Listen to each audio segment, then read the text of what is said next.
Well, welcome. As we look at all the different facets that a Milford student faces, we talk about the academics, we talk about the programs, and obviously athletics is a big part in all the athletic programs. I was very impressed the first time we had our guest on when he was very, very strongly describing his cherubs and the people that he's in charge of as student athletes. And that becomes so critical, and you'll see how even the state now, or the MIAA, is looking at Milford for leading the way and putting in perspective that we have students who are athletes and that the academics and the athletic programs have to be balanced. Very nice programs. And tonight, we start the winter. So why don't we start with an introduction? We're ready to rock. It's day 2 as we filmed today. We opened up yesterday, so we've got a couple hundred kids. We just finished up the fall on Thursday, Thanksgiving, with a real strong win against the pesky Randolph team. You get 3 days off. Those orange things. Get moved forward. So we opened up the winter yesterday. We've got our 8 or 9 teams all set and rocking. We've got tryouts. We've got practice. Some of the teams cut. Some of the teams don't cut.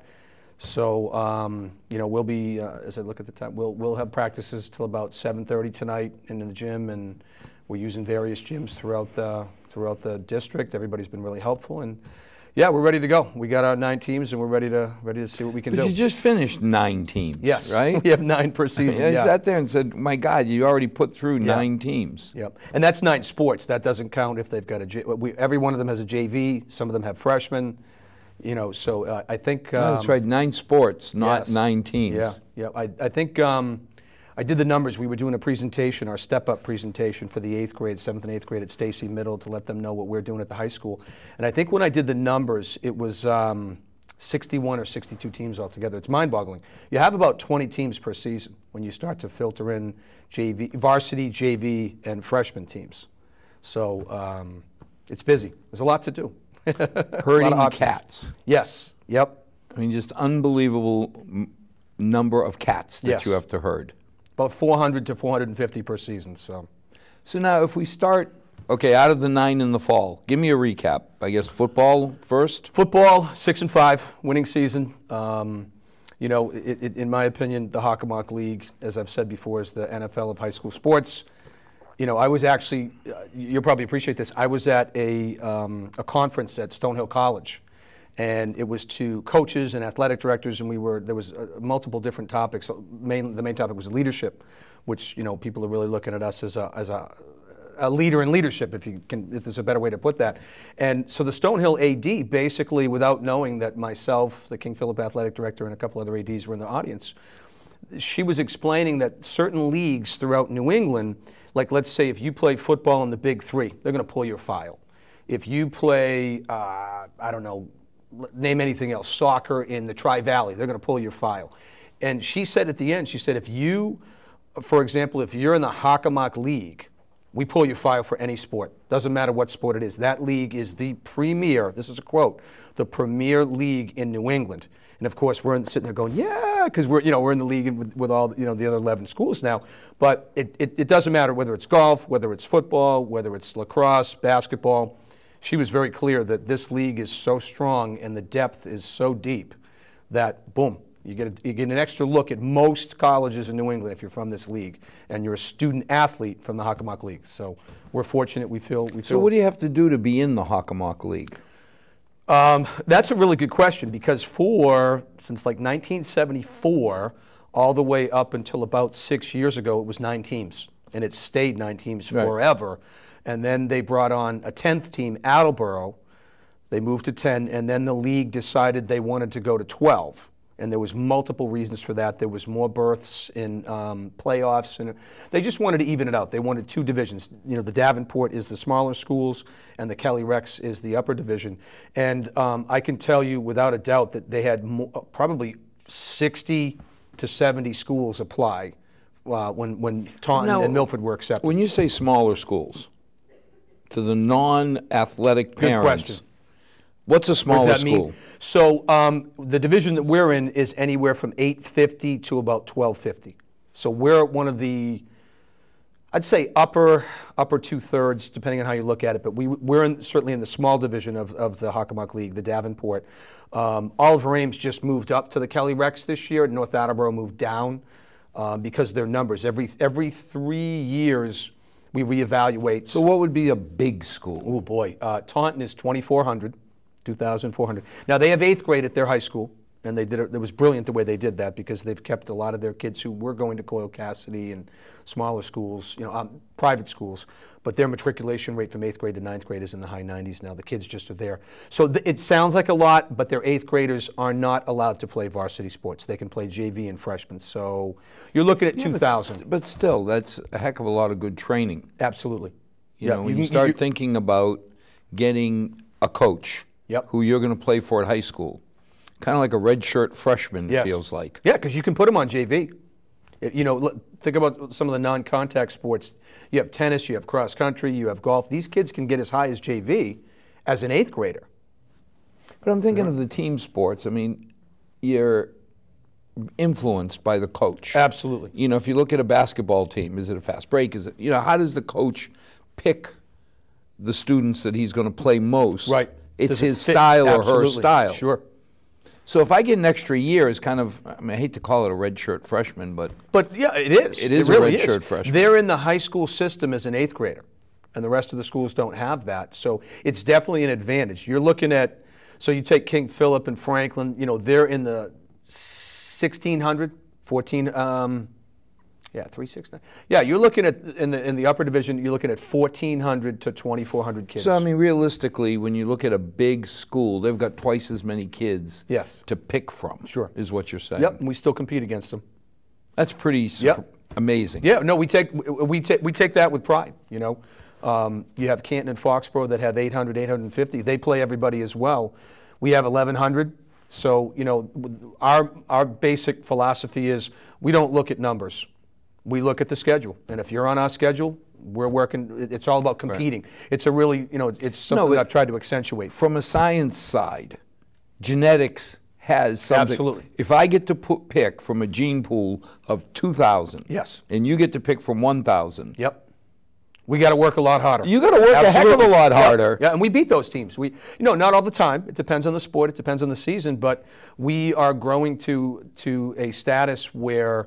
We had a couple of second-place teams in the fall. We had a Hockomock League championship team with cross country. We had volleyball that made it to the quarterfinals in the state. They also got the MIA Sportsmanship Award for some of their activities.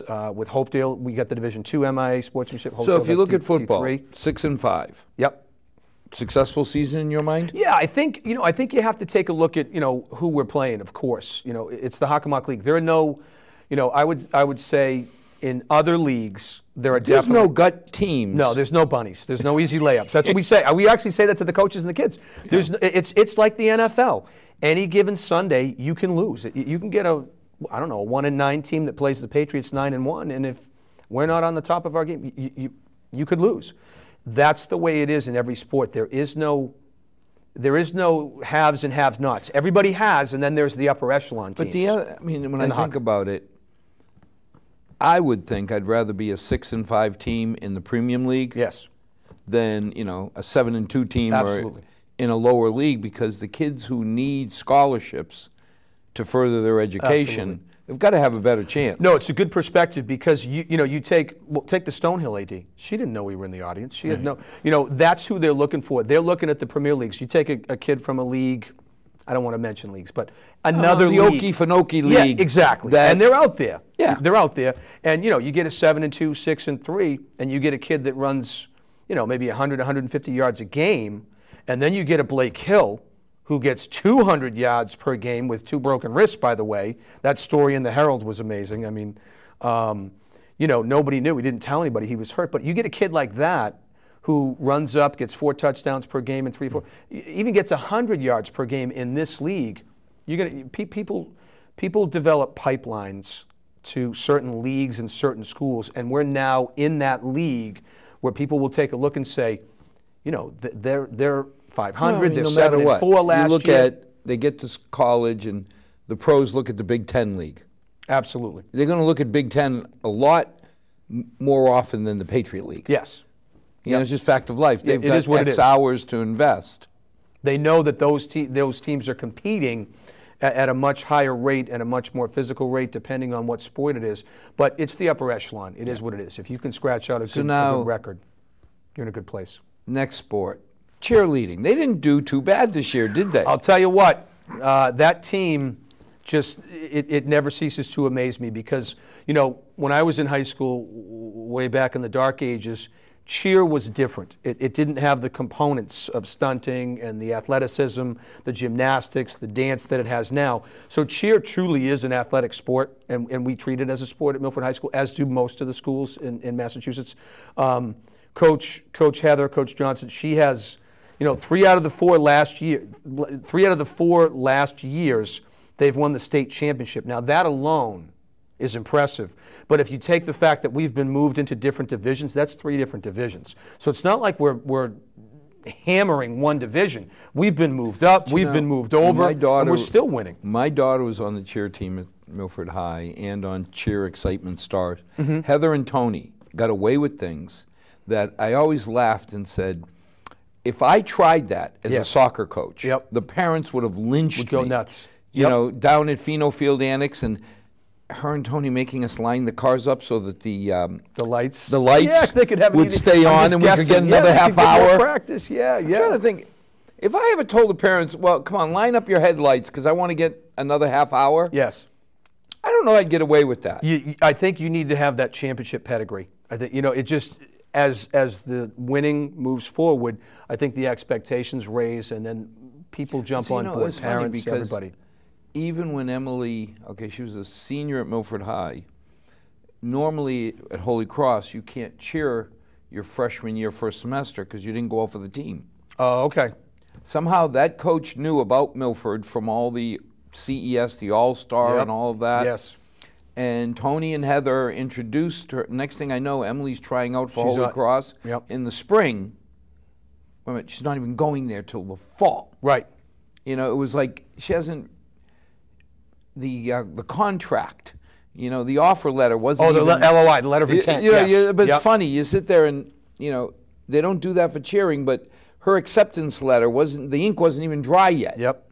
And she's already trying out. It's that type of program. Certain schools are, if they're lucky enough, if they're fortunate, you have coaches that are committed like that, and you have kids that are committed, and you have families that are committed, and it's a lifestyle, as you know. It's not just a sport. It's not six days a week minimum. Yep. And sometimes the 7th day is optional, depending. Depending, right? I got to tell you, I was so happy, and my daughter, if she hears this, will kill me, when I found out that the commitment at Holy Cross was so much less on the cheering side. No, that's not a bad thing. Because I was worried that saying, hey, you're putting in 6 days a week. To this cheering with Tony and Heather, God bless them, I love it. But the academics is going to really be, you know, you're going to see a geometric increase in the demand. So seeing the cheering go down, I didn't feel bad at all. Yeah, you were okay with that, you know what I mean? And I would be too as a parent. I'm getting to that level where my kids are getting old and we have to start thinking about those types of decisions. But no, you're right. It takes an extraordinary person to compete in high school and do 2 or 3 sports, which is something that we push. But at the college level, one sport. You know, so now it's boys soccer. Boys soccer did well, competed, scored some points. You know, we were close to making the tournament this year. You know, making forward progress there. We feel like we've got a strong nucleus of young guys, a little bit untested this year. We felt like, I think what was really a turning point for me with boys soccer this year. I've been in this league since I was 13. I've coached, I competed in it, I coached in it, now I'm administrating in it, you know, and I know coaches at every school, and I can tell you that at just about all of our home games, the coach would walk over to me, because I'm at everything, and happily to be at everything at the home games and whatnot, you know, like, wow, you guys were so disciplined this year, you know, different style, you know, we've had different coaches over the years. We had a new coach this year. Coach Asm did a great job, as far as I'm concerned, in his stint as head coach. Coach Edwards was our new coach this year, and I think he brought a different style that was just more disciplined. It was a different style as far as what they were expecting to see from Milford. So that kind of tripped people up as far as that first game, that first time around that they played us. So that was nice to see. But I think this is a young group, and I have high expectations for the boys soccer team. I do. Girls with sticks. Girls with sticks. I went to Holy Cross Field Hockey because I had to take Yep. pictures. My intern is the star on the Holy Cross Field Hockey team. I could not figure that game out. I'll tell you what. So can I tell you a story? So I'm interviewing for this job 3 years ago. And one of the really intelligent questions was, if coach gets sick, what sports can you jump in and coach? I said every single one of them except field hockey. I can coach it. I don't know the rules. No, I don't think anybody. If you sit at a field hockey game, there are no complaints when the referee blows the whistle like every 12 seconds. Because nobody knows. Nobody knows the rules. I had I'm not two sure the parents kids do. following me because Yes. they wanted to make sure they got copies of my pictures. Yes. And the whistle would blow, I'd look, and the mother would tell me. Yep. It's like, okay. I mean, things like, why didn't you take a backhand? Not Yes. allowed. Yeah. Why didn't you can't do that? There's You certain can't- times you can flick it up in the air, and there's other times that it's a dangerous play. I mean, I could coach the game and substitute the gals and do all that, but when they blow the whistle a couple times a game, I'll walk over to the bench and I'll go to the coach. What was that? Yes. And she's got to explain it to me. New coach this year, Kim Danish was our head coach this year.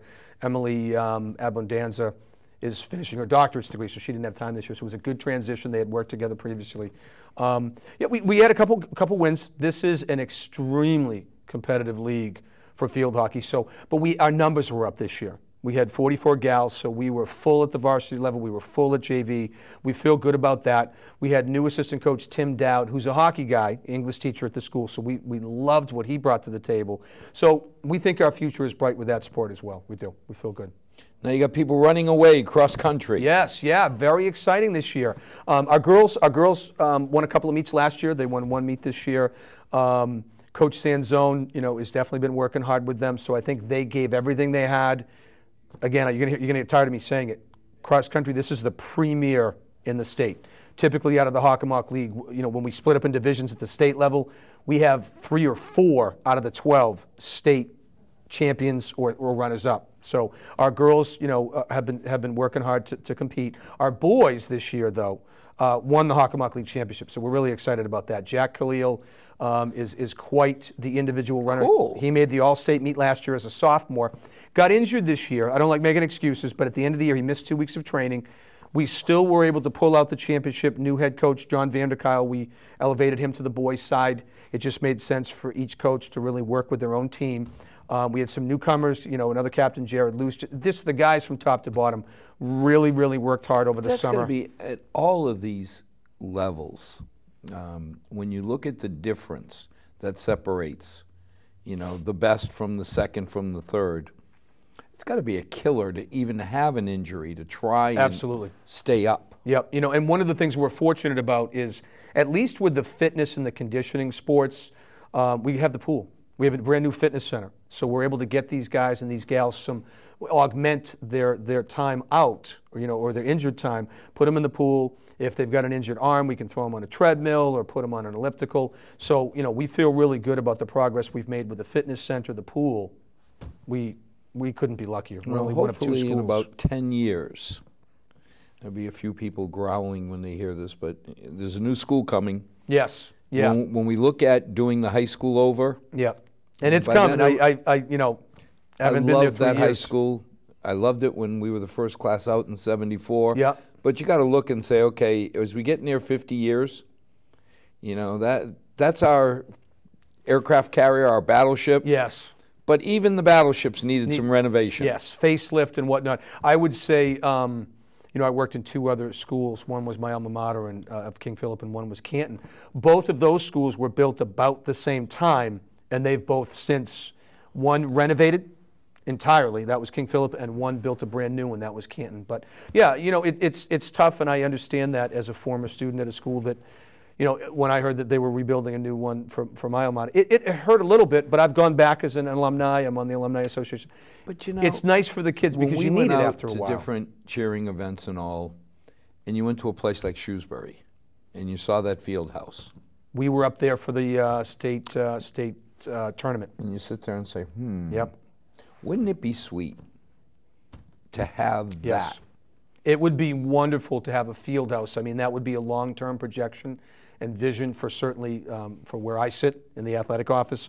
You know, to have a larger gym with maybe, you know, not a competitive track, but a track around it where we can compete and run and have 2 or 3 gyms like Taunton has, like Franklin has, you know, like Shrewsbury has, where you can stack up a couple of different teams that are practicing volleyball, that are practicing basketball.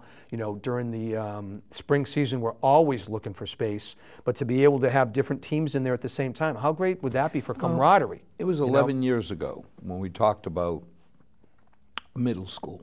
And wouldn't it be nice? And for 11 or 12 years, we kept saying, we need to save our pennies. There's a school coming. Yes. And now you look at Woodland. Woodland is amazing. Okay. And you sit there and say, okay, if we start now, got to start planning. dream big. Yes. Because I like if that. we put it away now, a little bit every year for 10 or 11 years, why it won't be can't as our difficult. kids have a field house so that when people come in, they look and say, wow, I wish we had one of these. Can I tell you something? That is one of the reasons that I pursued this job so feverishly. Was, you know, I grew up right next door. I'll tell anybody that my going joke is I was born at Milford Hospital, so I'm kind of a Milfordy, but not exactly. I get it, and people are still. I get it.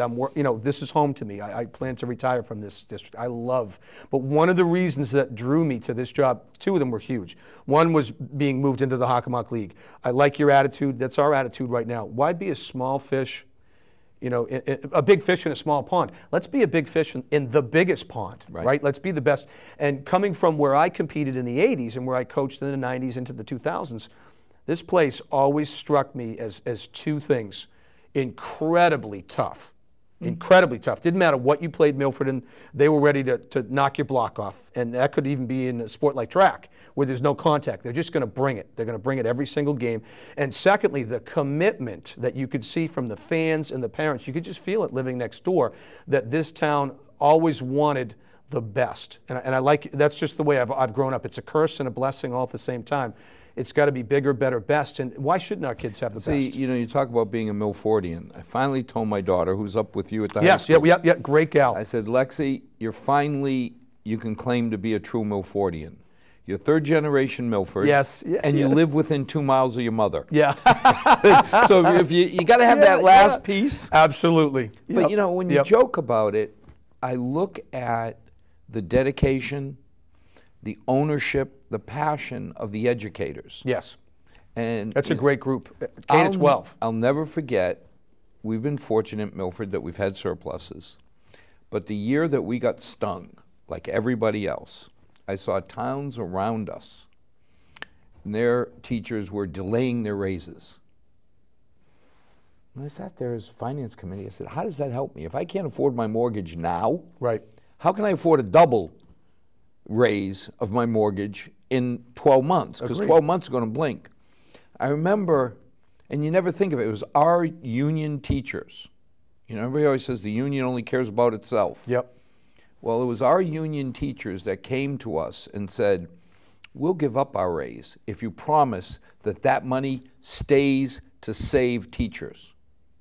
How do you say no? There's not many, you know what, that's impressive because there aren't many unions that would do that. You couldn't, no. You couldn't ask a union to say, just buckle down and give up a raise and we'll try and save some of your members. One of the, and I won't mention which district I was in, it was not Milford when I was teaching. One of the years that it was really lean and we knew we had to let teachers go or take a 0%, we had union folks saying, let the youngins go. Yeah. Are you kidding me? No. Let the youngins go. I've heard it. They'll come back in a couple years. No, they won't. I've heard it over and over where they say, well, if we give up the raise, we'll never get it back. If we fire the teachers, it'll get bad enough that they'll have to come back. And I sat there and I said, wait a minute. How about the kids for the 2 or 3 years? Yes.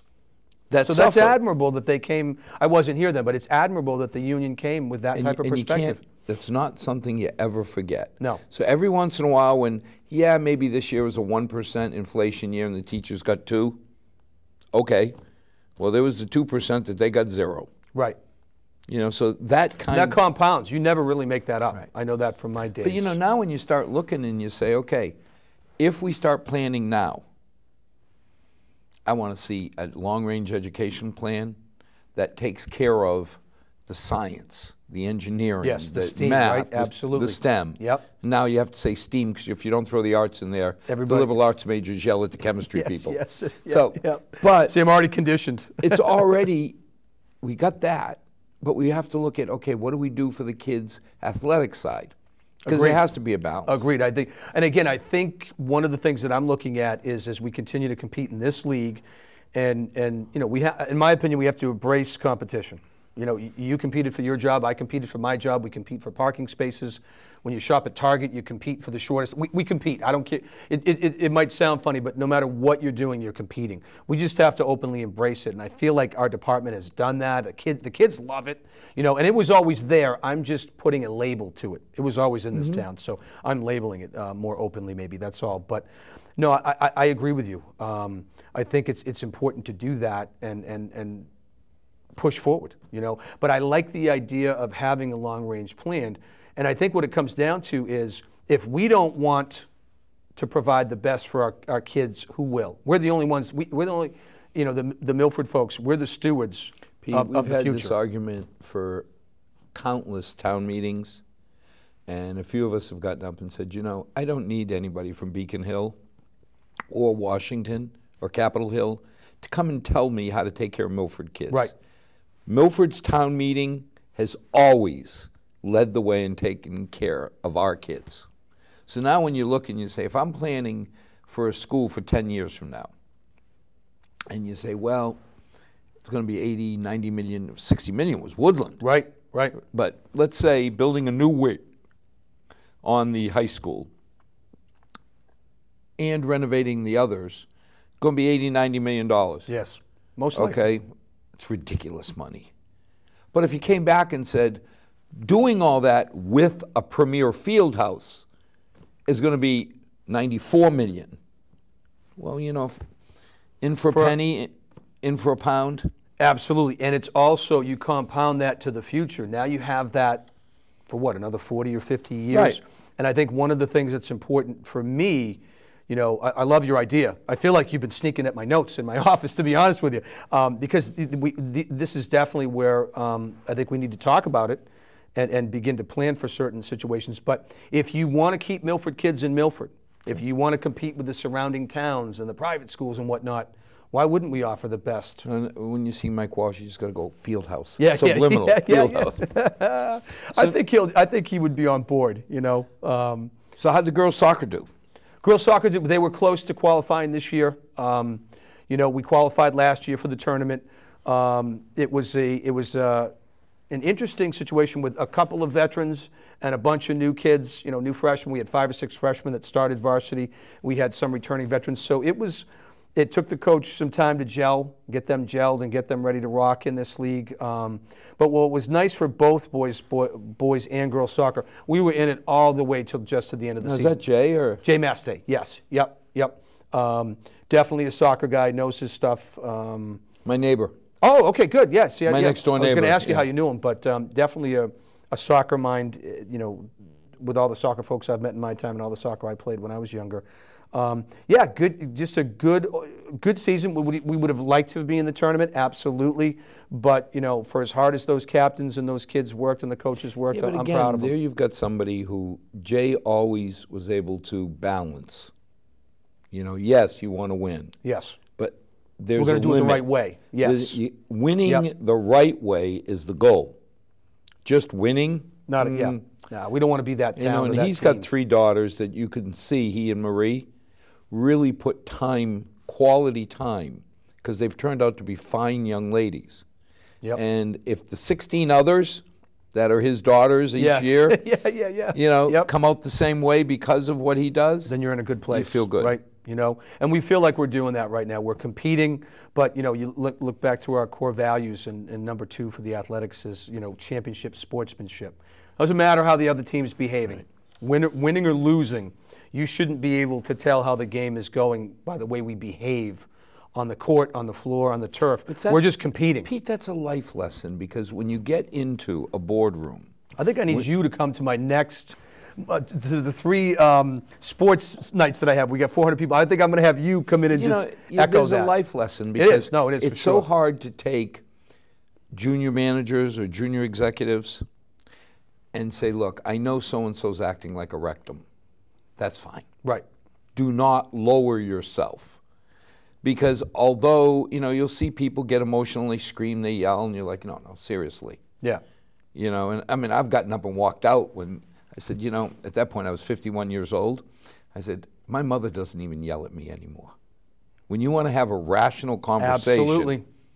So teaching the kids early on that this is how you behave, this is the standard you maintain, and should some other town come in and operate below that standard, well, shame on them, but we have to rise you've got above. an M on your chest. You're representing Milford. Do it well. Well said. That's exactly what we want. That will pay off. And the hardest thing, especially when you're a teenager, is to get them to understand, the old taking the high road, you always end up better off. Right. And that'll show up in your athletics, your academics, your personal interactions. Everywhere you go, if you learn to conduct yourself in that manner, then no matter where you go, you're always going to be on that high road. And we've seen multiple incidents where other teams are making bad decisions or saying things that aren't appropriate, and what we're just trying to reinforce with our team is that championship sportsmanship, and our third core value is what we call Scarlet Hawk 24/7, 365. Right. Whether that whether big M, yes, that big M on your chest. It's there whether I go out, Saturday night I take my family out to dinner in, I don't know, Bellingham or Hopedale. Right. I'm still wearing this. I'm still the Milford athletic director, and I have to live up to those expectations whether or not I'm wearing, although I do pretty much only wear red, white, and black these days. My wife actually made a joke about that over the weekend. I have nothing. I have no other colors for tops. I have nothing, and I'm okay with that. I love it. My shoe, everything. But no, we expect our kids, and we talk about this openly. I think we have open, but we have loud and proud expectations, and that's where we've been. I'm very appreciative of our past history. I'm very appreciative of where we are now, and I certainly know where we want to go as far as the future. So talk to me about the lost kids, the ones that we say, well, we really do love you, but go away, the golfers. Yes, yeah, poor kids. I know, because they never play on campus. They, all their away games, away matches are on the road. Even their home matches are on the road, right? They're right next door in Hopedale, which is fantastic. It is incredibly difficult as an athletic director to schedule home matches, but Hopedale Country Club has been it's been so easy. They've been great. But yeah, no, it's great. We, I don't think I've missed, in the 3 years, more than 1 or 2 golf matches simply because of scheduling and whatnot. I love going to watch those guys, and we've had a couple of girls in that time play. This year was super exciting. We had a great team. We had Ryan Tommaso, who won the MVP last year of the league. He won the Hockomock League golf tournament this year, came in first place, which we're excited about. He and Anthony Arcudi were Hockomock League All-Stars, and we were in it for the Hockomock League Championship to the final match of the season. We headed up against North Attleboro, and stay in your seat. We lost it by 1 stroke. It was what it was. It is what it is. But to be in it until the very last game, match, or meet. They say the people who lose the Super Bowl, wait a minute. You made it. You were in the big dance. You were right here. The big game. The other. 30 teams are sitting at home? There's probably 29 other teams that would like to have been.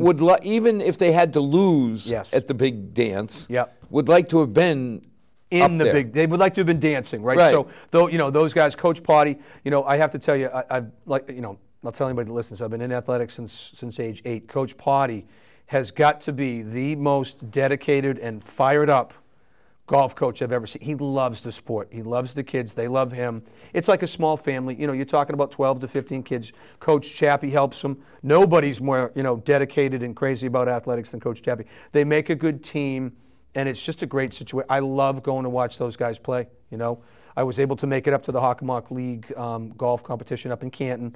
Drove up, got a chance to see those guys hit on a premier course. That's a great course, you know.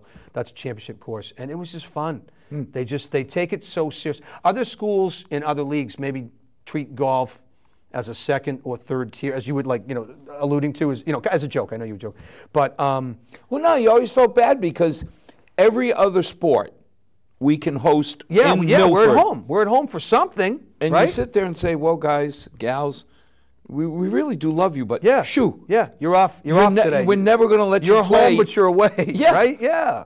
I mean, Holy Cross just went down in Yankee Stadium, and it was our football home game against Fordham.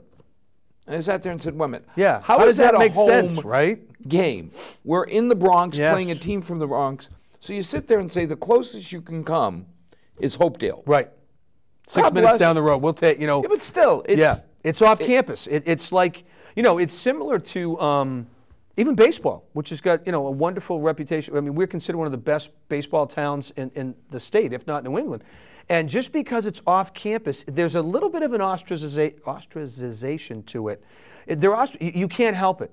To bring your crowd off campus, Yeah. your students, you know, the parents. But you're it's not as still in Milford. Yes, this is true. Pheno Field is still Milford. Yes. You know, so you're still feeling it. Yeah, that's true. That's true. You know, I just It's always not felt bad as for much the of a golfers stretch as saying, Hopedale. even though it's for some people, the Hopedale Country Club is probably closer than Pheno Field. Yes. But it's that Depending on where you live. it's that gravitational pull of leaving the town of Milford. Agreed. So did we miss any of the 9? So let me see. We talked about field hockey, boys and girls soccer. We talked about football. We talked about both cross countries. Girls volleyball made the tournament. That's what scares me is that we missed one. No. I think this is our 9th. We talked about cheer winning the state championship. So the girls volleyball team made it. Yes, and not only made it, they won a couple of games, and we ended up actually in the state semifinals. Who do we run into? Another Hockomock League team. Really? So we lost. We got bounced by another Hockomock League team, but we'd already played them twice. Yeah, in the semis. Semifinal. It was one game away from being in the big dance. I know it's got to be hard to keep it in perspective, because at that point the kids put everything they have. Yes. And to sit there and say, "Okay, guys, there's 28 other teams that would love to have switched with you." Absolutely. Win, lose, or draw, they would love to be on that side of the court playing instead of up there watching. Right. No, fantastic. And you know what I liked about that is we were very fortunate to, what's the word I want to use? Coerce would probably not be appropriate, but strongly encouraged Coach Linda Zakili to return to the sidelines. She took over this year as head coach. Loved the Zakilis. You know, Nick and I have become very close, and he's just been an amazing help and friend in my transition into this job. But Linda is just like the dream coach. There are days when she can absolutely, and I say this, she's probably watching, or will be watching, she can drive you crazy with all the double checking and triple checking, but I love that. Because when Linda's in charge, I don't have to worry about anything. The thing is, it's going to get done. It's going to get done well. Fall through the cracks. Absolutely not. We're ready for everything. You know, she got us right back where we wanted to be. You know, great season. Again, got the MIA Sportsmanship Award. The whole state of Massachusetts, we get the Division II MIA Sportsmanship Award, which we're excited about. That was up in Shrewsbury, so we drove up, brought the whole team up to receive the award. Our principal was with us, Principal Banak, very classy. But, you know, my going phrase for Coach Zakili, she was actually Coach of the Year 2 years ago. I nominated her. We nominated the boys when she was the boys coach. She's now the assistant coach for the boys. And I think I wrote in the write-up to help the boys nominate her. This is the way I coined it, was Coach Zakili is in Hall of Fames that haven't been built yet. That's how darn good she is, But you know? When you look at these people, certainly not doing it for the money. No, nope. You know, again, somebody You're not like going to Jay, get rich who was coaching a high senior school exec sports. at EMC. EMC. Billion-dollar company, vice president, right? The hundreds of millions of dollars you give him as salary. Yes. You know, I mean, some of these coaches, what? Closer to hundreds of pennies. Right, I was going to say, you know, you're not giving these people. Nope.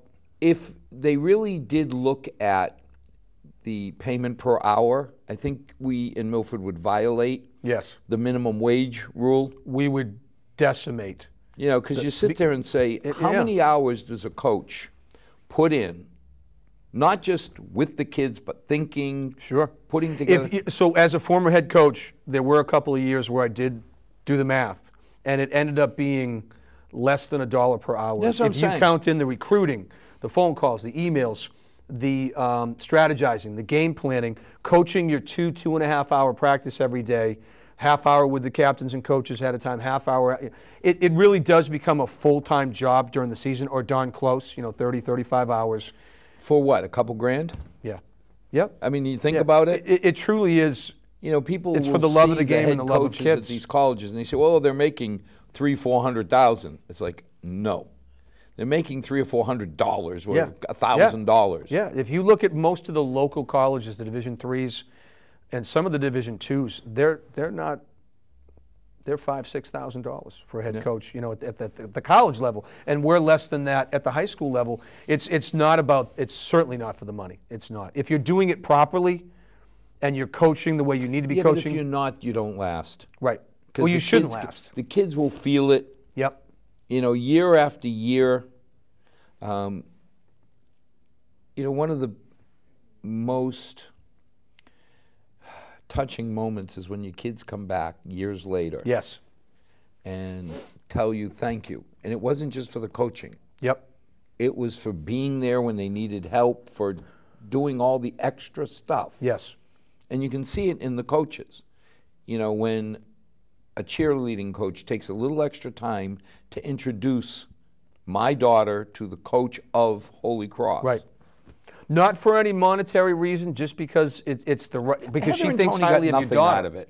No. They got nothing out of it. Nope. They're just helping kids. I think it's sort of a pay it forward from a historical perspective. Sure. When I first started my career at age 22 as a teacher and head coach, I think my opinion why I got into teaching and coaching was because my life had been changed by my teachers and coaches. I wouldn't be here if it wasn't for the folks that I had in middle school and high school. I wouldn't have gone on.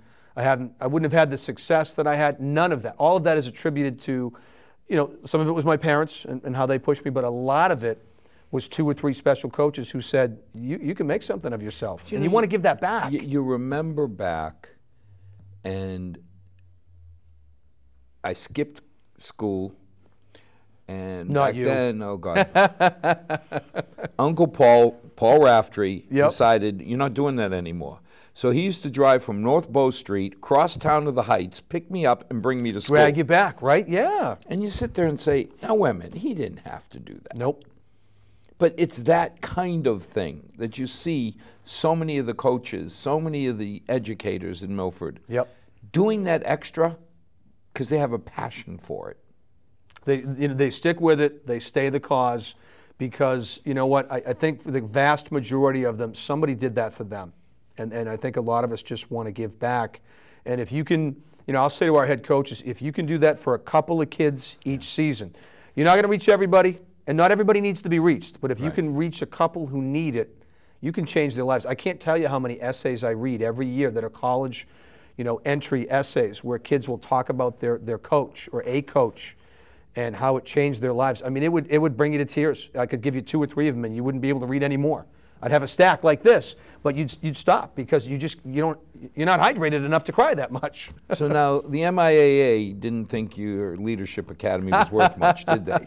Good, yeah. You don't miss much. So we are in our 2nd season. Explain what the Leadership Academy is about. So when I came on board, one of my philosophies, having been in education and athletics and academics and K-12 top to bottom for almost 25 years now, is that you are only going to be as successful and good, really, as your leaders. So that means you got to have good head coaches, you got to have good assistant coaches, you got to have good captains, and that trickles down to your foot soldiers, the kids on the field. It certainly does. So when I arrived, one of the things that I had mentioned in my interview was that I would like to, I'd been working on this. I worked with Harvard for 2 years on a Teaching for Understanding Institute. I was certified in the Boomerang Project, which I think we talked about last time, this really unique learning situation. And I'm also got a really strong background in Project Adventure, which is experiential learning. So I started to merge this and talked about bringing it to Milford and would they allow me to launch it with the captains. So I put it out to the head coaches and the assistant coaches, and we had a dozen to 15 coaches who jumped on board. So what we did is we really wanted to ramp up our leaders, our captains, and we couldn't find a program that we really loved that we wanted to marry, so we built one. I think last time I was on, I think we were at about 100 hours, and we had built this program. So we launched it 2 days the first summer, and actually the interviews with Milford TV were amazing. You had these seniors on the second and final day being interviewed, and they were saying, yeah, we didn't want to show up yesterday. Thursday, the last thing we want to do the week before school is spend 2 days with the new athletic director. And then the powerful aha moment was, but you know what, we wish we were coming here tomorrow. We loved it. And it was very experiential. It was very powerful. We talked about, and we continue to talk about leadership. What does that look like? Conflict resolution. We talk about communication. We talked about social media, what's appropriate, what's not appropriate. And then we talk about team building and how do you build your team. So to get to your point, I know there was a long answer, but then we started meeting with the kids once a month. This was always the plan, to spend about 60 to 90 minutes with them per month, once a week, once a month, to contact and continue. We didn't want it to be a 2-day, 48-hour wonder situation and then leave them hanging. So Jay Maste was one of our critical people there. So was Joe Todd, Jonathan Raskow was big, our athletic trainer. Again, a unique guy. Doesn't need to be involved and volunteer all this time. He's our athletic trainer, but jumped in with us, and along with a couple other people as we moved along. But long story short is it really went very well. We got a lot of great feedback at the end of the year.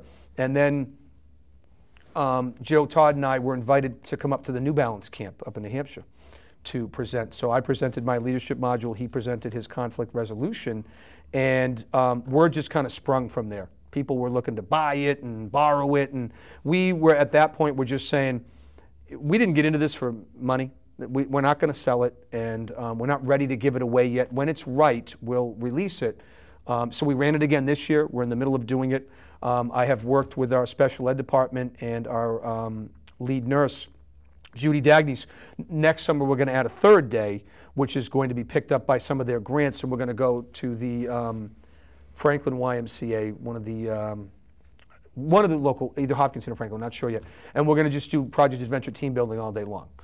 But as we moved forward, the MIAA caught wind that New Balance wanted to buy it, and they caught a 15-minute sort of synopsis that Milford TV, they spent the entire 2 days with us and built this really cool promo video. They saw that and just said, oh, we need to look at that. Can we come, blah, blah, blah. So we just have never found a way to make that work, and we're not comfortable giving it away.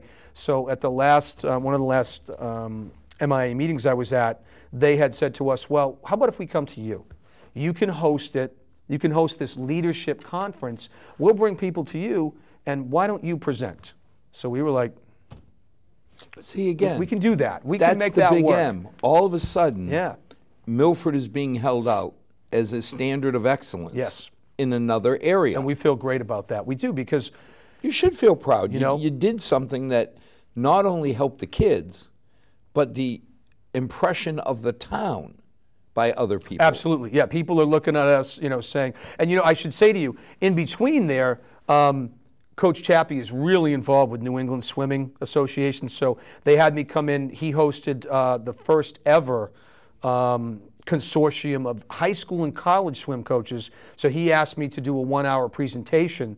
I did a shortened version of it, and now next year they're offering, hey, we'll pay you. What do you need? We want to do the full thing. We want you to come in for an entire Saturday, and we want to bring the college coaches want to bring their captains to Milford High School next year so that we can run whatever version we choose, is what they told us, of this leadership academy. I don't know if it's because nobody else is doing it as well, or we just have caught on to something special, but it definitely has evolved into something that we're super proud and we're passionate about. I really believe that if we have great leaders, we're going to go farther, not only with victories, but building great people. That's what we want. A lot of it, too, is just building that belief. Yes.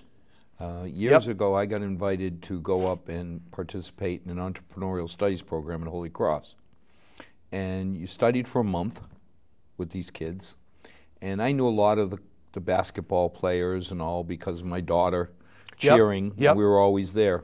I walked in, and they had broken everybody into teams. And I looked over and I said, I'm so proud of you guys. You're working so hard for second place. And of course, there's the Larry captain Bird, of the basketball right team and all. And he's looking at me saying, Mr. C, what do you mean second? I said, well, it's obvious that my team is going to win. Is going to take first. I love that. So if I can help any of you get second, yes, just let me know. Let me know. And of course, I sat down and they said, do you realize what you just did? I said, yeah. I just painted a big bullseye on you. Yes. So guess what? We better be the best because I've never lost a sales contest. Yep. And I'm certainly not going to start here. Yeah, good for you. And the greatest thing awesome. was they did their presentation. Now, most of the kids at night were putting in an hour every other day, or my kids put in 3 hours. And it was tough. And I told them, you drew the short straw. Right. Right. You don't want to be on my team. Nope. This is summer. Until the end. Right? Said, right? But if you stick through it, you'll learn more. Because the other teams were learning how to do a little marketing presentation or something. I told the kids they're going to learn how to set up a biotech company. Yes, right. And it was 3-4 nights a week, 4 hours, on top of 6 hours of class. Yes, everything else they're doing. At the end, they were perfect. I mean, even to the point of beating into them how they dressed, how they walked. It matters. It's all presentation. How they presented their business cards. And it was so funny because when it was done, we all went out. I walked in, I put my head down, and just sat. And when they announced that my team had won, the kids came up and said, oh, we hate you. I said, what do you mean? He goes, we saw your face. Yeah. And was like, we thought we oh my God, we disappointed you. Yeah, yep. You know, it was like, no, you guys were great. No, but you built a team in that short amount of time. It's been years, and since I did the first one, every once in a while I get an email.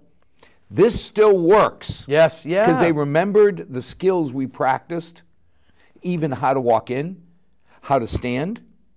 Because everybody's just hanging, and these guys were perfect. All of those type skills. Some of those skills transcend time. They just carry. They just move forward. Interviewing and all of that. So I absolutely love that you're doing at the high school level. Yeah. What I thought at a college level was lacking. You know. Well, you know what really tipped me off was when I got there and I realized, okay, you're in charge of 29 teams now, and how can you make an impact? I could impact the teams that I was the head coach of, you know, and as a former building principal, you can impact the teachers who can impact the kids. So I felt like that was the way that we had to sort of diffuse it out there. But I really sat down with our head coaches in our first meeting and I said, just raise your hand. Tell me who was the captain in high school? All the hands went up. Who was the captain in college? Most of the hands went up. And I said, now tell me where was your training? Just tell me what school, what book, where did you get training, solid, really great training to allow you to be a good captain or a good leader? I didn't see a hand. And everybody's looking around going, what's he talking about? Yeah. I said, guess what? I was a captain of 3 sports in high school, captain of 2 in college. Not once did anybody ever say to me, these are the things that I want you responsible for. These are the things that you need to do on a daily, not even on a daily basis, 5 or 6. You led warm-ups. And beyond that, it was you were expected to work really hard and be a good role model. But there's so much else. There's so much else, especially in this complicated society. It's amazing because we grew up a soccer house. There's a team in Boston, still there, Boston Breakers, who needed places for girls to live. Oh, yes, you mentioned this previously, so we had a number of kids who played, they're now like daughters. I just flew out to Vancouver for my KK's wedding. And that was 10 years ago. Yeah. We've stayed in touch. But it was amazing. They put it into perspective because 14 kids play in the United States. Wow. So you had to be the best kid in all of New England over 5 years, statistically, to even get a crack to get at it, right? a shot at a spot on the national team. So when you think of how many kids... Mind-boggling. Or, we just did the basketball thing where 24 kids a year are picked up by the NBA. Yep. When you look at the percentage chance you have of making it, of you being the best kid in all of Northern California or all of New England, it's decimal over 5 years. It's decimal points. But if you can teach them life skills, that they do become leaders, wow. And now good you've people. really... You're right. No, you're right, and I agree with you because the reality is, and we talk about this openly, hey, if you want to play in college, we'll help you. You know, and we need to continue to do better and help our kids, connect them with coaches and colleges that are appropriate for them. But the reality is, you know, I give the statistics. We have a fall preseason sports meeting. We have a winter. We have a spring, you know, preseason with all the parents and all the kids in the room. And I'll put the statistics up. 3 to 5% of all nationwide high school athletes make a team. 3 to 5. So if we have 400 kids playing, okay, you're talking what, 12? A dozen kids. Kids that will make a team in college. Right. Less than 1%, 0.9 right now, would even consider entertaining not a full scholarship, any kind of scholarship. Let's call it 1%. 1%. Maybe out of those 400. So now you're talking 3 or 4 kids might. Now we're well above that. We're usually in the double digits. But that's Milford. Even if it's Milford, that means 2 dozen. If you, I mean, Pete, if you double the acceptance rate, that's 24. Yeah. Yep, I think we had 39 kids last year that, from our, but that's Milford, so we have higher expectations and we can back it up. It's still 3 dozen out of how many athletes are going to make it to college? Yes, and sit on a team and suit up but with a all of them are going to have to go out and get a job. That's it, right there. Absolutely, that's the linchpin, right? That's where everything connects, and I know you know where we're trying to go with this, with the leadership and the core values that we have. It's real simple. Work hard, be a good person, and for the most part, if you're prepared, we use this terminology, practice hard to win easy. If you're doing everything you can do to get prepared for that interview, everything you can do to get prepared for that presentation, if you're outworking everybody the way your team did, that story that you were talking about, the people are putting in 1 hour, you're putting in 3 per night. You're getting ahead. Even when we were teaching these kids, I laughed because I said, what do you think the Portuguese definition of spontaneity is? And they had and I said, no, many well-rehearsed alternatives. Yeah. I'm going to borrow that. I'm sorry. Yeah. People who are spontaneous in their replies in the boardroom, it's because they've thought about every angle. Absolutely. Over and over. They've practiced it. Because when you're in the middle, I always bring up, I remember they did a study and they couldn't understand why police in the Midwest, it was a Midwest town, after they got into firefights, they had shells in their pockets. Mm-hmm. And what was happening was they realized that when they were at the firing range, the guy who ran the firing range was screaming at them not to drop their brass on the floor. Oh, so they were dropping them. These are the old revolver days. Yes, put them in the pocket. The When they got in the middle of a shootout, they took the time because it was Pavlovian. It was they were just trained. And you sit there and say, that's the same thing with these kids. If we train them right, absolutely, then when they get into their life style, they'll do the right things. Yes. So thank you. You got it. My pleasure. It's always great to be with you. As always, I love looking at all the different facets of being a Milford High, Milford Middle School, just a Milford kid. There's so much we offer. If you have a question, pick up the phone, call your school, because you'll get a very warm reception. And as always, thank you for everything you do for our kids. Absolutely, right back at you. I can't wait till the end of the winter season and we get back and talk about those sports. And to our 6 loyal viewers, good night, may God bless, and may tomorrow be a better day than today. Awesome, thank you.